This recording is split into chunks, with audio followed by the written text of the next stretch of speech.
Okay, I'm Dylan Millet, and I have the same problem as Kurt. This is the most recent photo of myself I can find.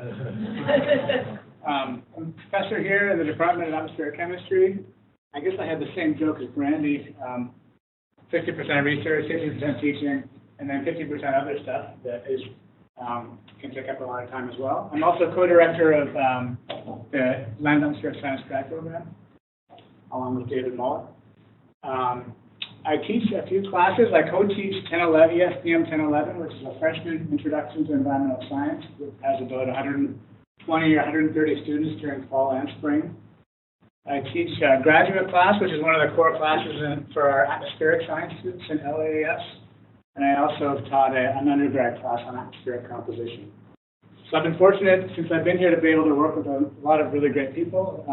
So my current group right now consists of, many of you probably know a lot of them or all of them.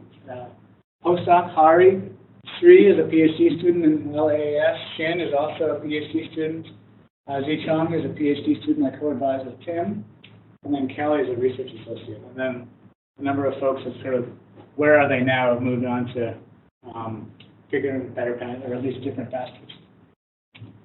Okay, so in terms of what we think about in the research that we do in our group, we're really interested in trying to understand the influxes or the emissions and deposition of key chemicals into and out of the atmosphere, and how those chemicals affect critical aspects of atmospheric composition, air quality, and climate. And we want to be able to understand them at the process level so we can figure out how they're being affected by humans and by natural processes and how they might change in the future. So, and the way we go about sort of addressing those questions is we use a combined measurement model approach. So we use new measurements of the atmosphere to test current models, and hopefully we can use those comparisons to understand where our models fail, and use those failures to kind of advance our understanding and predictability of atmospheric composition.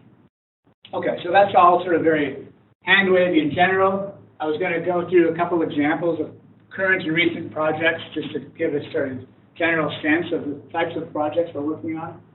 So Sri in my group has been working with new satellite measurements, looking at formic acid, which is actually one of the main sources of acidity in the atmosphere. And one of the things she's discovered is that fires are actually about a 10-fold larger source of this chemical than we thought. So basically, revising our understanding of the budget for this type of compound. She's currently working on using satellite measurements to better understand air quality over India. India is one of the global hotspots for air pollution-related mortality, and it's projected to get worse. And we have very little in the way of ground-based measurements to understand and diagnose the sources. So here we can use satellite measurements to better advance that situation. We're doing work on the nitrogen cycle, the atmospheric nitrogen cycle, and Kelly's been involved applying new inverse modeling tools to better understand the seasonal and global distribution of nitrous oxide emissions. Nitrous oxide is a greenhouse gas that's 300 times more potent than CO2 on a 100-year time scale, and it's also actually currently the most important stratospheric ozone depleter. So a lot of motivation to understand what are the sources. A lot of the work in our group tries to understand organic compounds in the atmosphere, and these are really critical for producing things like ozone, aerosols, and actually also affecting how well the atmosphere can clean itself. And so Shin has been working with aircraft measurements and comparing the measurements with models to see how well our models can reproduce the amount of the abundance of these species in the atmosphere.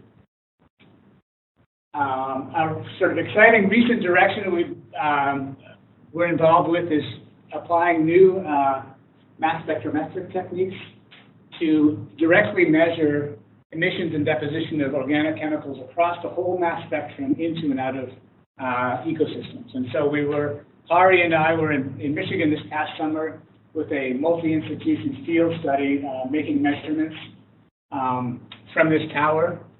And I'll end with if you ever wondered how to put a time-of-flight mass spectrometer on top of a 100-foot tower in the middle of the forest, here's one way. I don't think it's the best way.